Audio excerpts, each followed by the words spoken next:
Miracles We Have Seen, Chapter 18. Miracle on Interstate 65. It was a beautiful summer morning as our two Terry family vehicles sped down Interstate 65, heading for vacation in the Florida sun. Excitement mounted as we neared Nashville, Tennessee, because we would be spending the night there and enjoying the fun of Opryland the next day. The CBs buzzed with the chatter of our voices as we talked of food, games, and family fun. Family vacations were a great tradition for us. We loved to plan the next trip, then talk about it for months afterward. This particular vacation looked as if another such memory was building. Then the scene changed.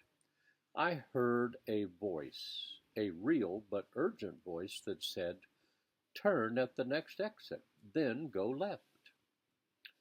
It didn't make sense. We had sufficient gas. We had just eaten. No one needed the restrooms. I called Al, our son-in-law, who was following us.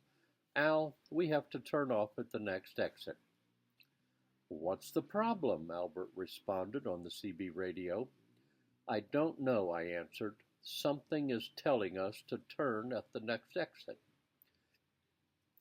Everyone was puzzled by that unusual request. The next exit had no service stations or restaurants. In fact, the sign indicated that the next place of business was 3 miles to the left.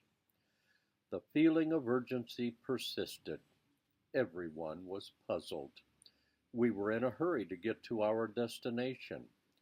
"Why are we stopping, Dad?" Winona queried. I had no clue, but I had learned over the years to listen to that still small voice. Someone needed us. We drove in silence across the empty countryside of Tennessee. We did not know where we were going or why. In a few minutes, our two vehicles came to an isolated intersection at a small crossroad in eastern Tennessee. There was one solitary building, a gas station garage.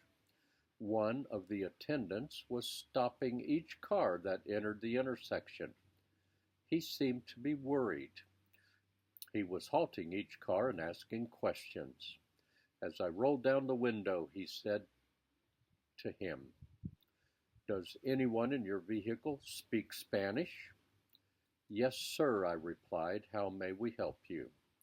"We have an emergency," the attendant responded with a southern drawl. "We have a stranded Mexican family here. They have been here all day. Their car broke down this morning. No one here speaks Spanish, and these folks are desperate. There's an elderly lady, a mother, and 5 young children. We don't know who they are or where they're going. Can you help them, sir?" The attendant spoke with a measure of anxiety in his voice.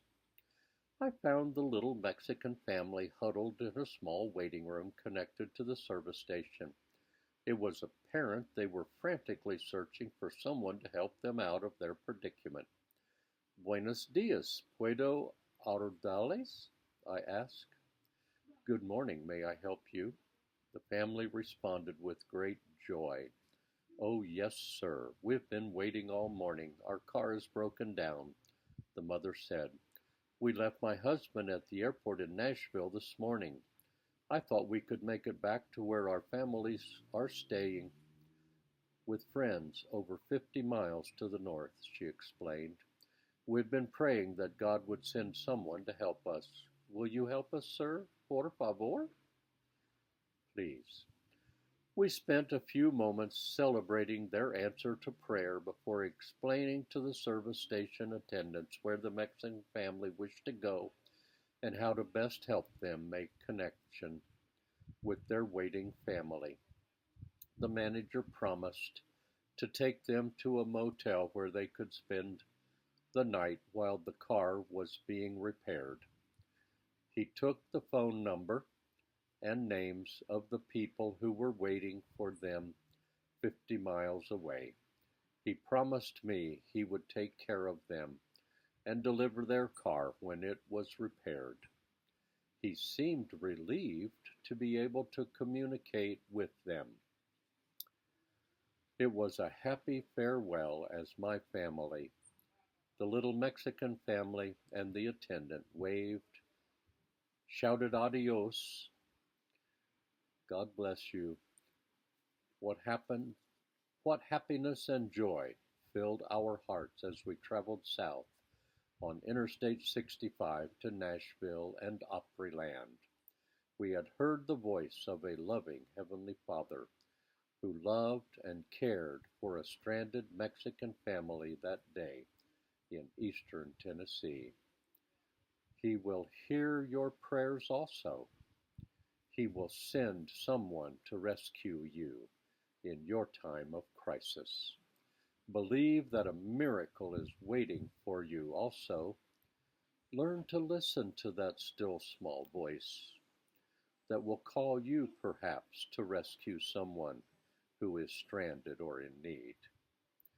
My sheep hear my voice, and I know them, and they follow me.